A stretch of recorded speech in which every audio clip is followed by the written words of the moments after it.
जब मंदिर में दीप लगाए, अगर गोल बाती है तो वो तो दिए के बीच में ही होगी। और मान लो अगर लंबी बाती लेकर गए हो, कामना रख कर लगा रहे हो कि मेरी ये कामना है, तो वो दीप का, बाती का मुख अपनी ओर रखना, पर कोई कामना नहीं। हम भगवान को केवल इसलिए रिझा रहे हैं कि मेरा भोलेनाथ मेरा भंडार भरे और मेरे घर में सुख समृद्धि दे। तो दीप की बाती का मुख भगवान की ओर होना चाहिए। आंवले के वृक्ष की जो जड़ होती है, इसके नीचे शिव महापुराण की कथा कहती है, विष्णु पुराण कहती है, स्कंद पुराण कहती है महाराज, एक चुटकी हल्दी, कितनी? मात्र एक चुटकी हल्दी आंवले के वृक्ष के नीचे भगवान हरि हर महादेव के नाम से रखकर उस पर पूर्व मुख कर जल समर्पित करना प्रारंभ कर दीजिए। प्रदोष की प्रदोष कर लें, सोमवार की सोमवार कर लें। श्री शिवा नमस्तभ्यम दोस्तों, हर हर महादेव। कैसे हैं आप? आशा करती हूँ सब ठीक होंगे और सुरक्षित होंगे।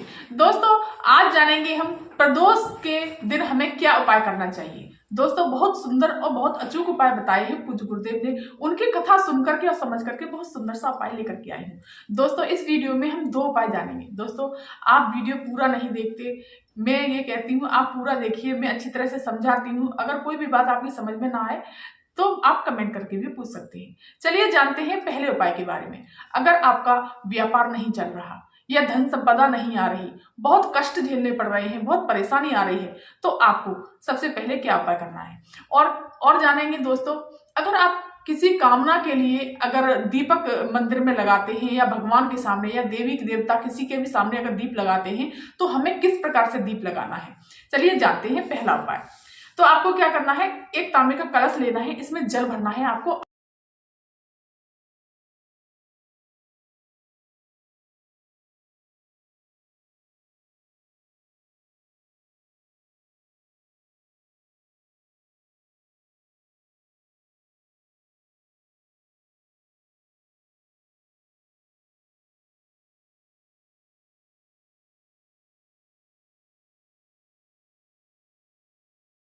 आंवले के वृक्ष के नीचे, कहाँ जाना है दोस्तों हमें? आंवले के वृक्ष के नीचे, वहां पर पहुंच करके जल और हल्दी, दोस्तों आपको क्या करना है, इस हल्दी की थोड़ी सी चुटकी लेकर के आंवले के वृक्ष के नीचे इस तरह से आपको डाल देनी है।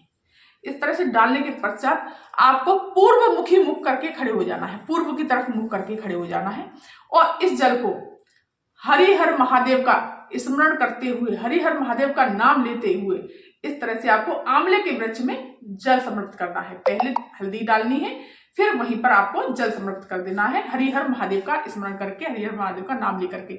लेकिन दोस्तों आपको ये पूर्व मुखी मुख करके ही खड़े होना है। पूज्य गुरुदेव कहते हैं कि आपको ये उपाय प्रदोष के दिन कर लीजिए, सोमवार के दिन कर लीजिए या शुक्रवार के दिन कर लीजिए। आपको ये उपाय आप जितने दिन करना चाहते हैं उतने दिन कर लीजिए। पूज्य गुरुदेव का ये कहना है कि आपको अगर एक दिन अगर ये उपाय करते हैं तो 8 दिन में आपको फर्क मालूम पड़ जाएगा। दौड़ करके आप दोबारा से उसी उपाय को करने के लिए आंवले के वृक्ष के नीचे जाएंगे और आपका व्यापार अगर नहीं चल रहा होगा तो 8 दिन में आपको तुरंत फर्क दिखेगा। धन लक्ष्मी की आपके यहाँ आवक होने लगेगी। तो ये था दोस्तों, फिर आपको प्रणाम करते हुए सीधे अपने घर चले आना है। दोस्तों बहुत सुंदर सा अचूक उपाय है, आप इस उपाय को जरूर करिएगा। अब चलिए जानते हैं दोस्तों, और दोस्तों हाँ, एक दीप और लगा देना है यहाँ पे आंवले के वृक्ष के नीचे, एक दीप लगा देना है इस प्रकार से। अगर गोलबाती का दीप लगा रहे हैं तो कोई बात ही नहीं है, गोलबाती तो बीच में ही होती है। अब जानेंगे दोस्तों दूसरा उपाय। बाती को हमें किस प्रकार से लगाना है, कैसे लगाना है। अगर हम कामना के लिए हम भगवान मंदिर में या कहीं देवी देवता के यहाँ दीप लगाते हैं तो हमें बाती किस प्रकार से लगानी चाहिए। अगर गोल बाती है तो हम ऐसे ही रख देंगे। अगर दोस्तों लंबी बाती लगाते हैं तो हमें, अगर कामना है हमारी कोई वैसी कोई कामना है तो हमें इस दीप को किस प्रकार से लगाना है। हमें अगर कामना के लिए लगा रहे हैं तो इस दीप को हमें अपनी तरफ मुख करके इस तरह से अपनी तरफ मुख करके और अपनी कामना के लिए दीप लगाना है।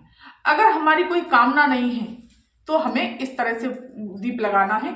लेकिन पूज्य गुरुदेव का कहना है कि अगर हम भगवान की तरफ मुख करके दीप लगाते हैं तो हमने सारी चीजें भगवान के ऊपर छोड़ दी हैं। वही हमारा नौकरी, व्यवसाय, धन संपदा सब कुछ वही देखेंगे, सारा काम हमारा वही देखेंगे। तो दोस्तों हमेशा ज्यादातर मेरा तो ये कहना है कि भगवान की तरफ ही मुंह करके दीप की बाती लगानी चाहिए, क्योंकि जब बाबा हमारे ऊपर मेहरबान होंगे, जब भगवान खुद ही हमारे ऊपर मेहरबान होंगे तो हमारी कोई कामना रह ही नहीं जाएगी। तो इस प्रकार से दीप लगाना। और दोस्तों बहुत सी माताएं बहनें तो ये गलती कर देती है कि बिल्कुल टच करके दीप लगाती हैं, भगवान को जल जाते हैं, उनको चोट पहुंचती है। इस तरह से आपको दीप नहीं लगाना, दूर करके दीप लगाना है। अगर कोई कामना है तो आप इस तरह से मुख करके, विशेष कामना है तो इस तरह से दीप लगाइए, और नहीं तो आप इस तरह से आपको दीप लगाना चाहिए दोस्तों पूज्य गुरुदेव का एक उपाय और है। पूज्य गुरुदेव ने कहा है कि अगर आपकी धन संपदा नहीं आ रही है, लक्ष्मी आपके यहाँ नहीं आ रही है, या नौकरी व्यवसाय में बहुत परेशानी झेलनी पड़ रही है, बहुत कष्ट जा रहे हैं, धन संपदा की आपके यहाँ कमी है, तो आपको एक नियम पकड़ लेना है। प्रतिदिन शिव मंदिर में आपको दीप लगाना है। इस तरह से आपको प्रतिदिन शिव मंदिर में शाम के समय पर, मतलब दोस्तों प्रदोष काल के समय पर शिव मंदिर में दीप लगाइए। अगर आप शिव मंदिर में दीप नहीं लगा पाते हैं तो शिव मंदिर के चौखट पर दीप लगा दीजिए। अगर वहां भी नहीं लगा पाते दोस्तों तो पूज्य गुरुदेव ने कहा है बेलपत्री के वृक्ष के नीचे इस प्रकार से दीप लगा देना है आपको, इस प्रकार से।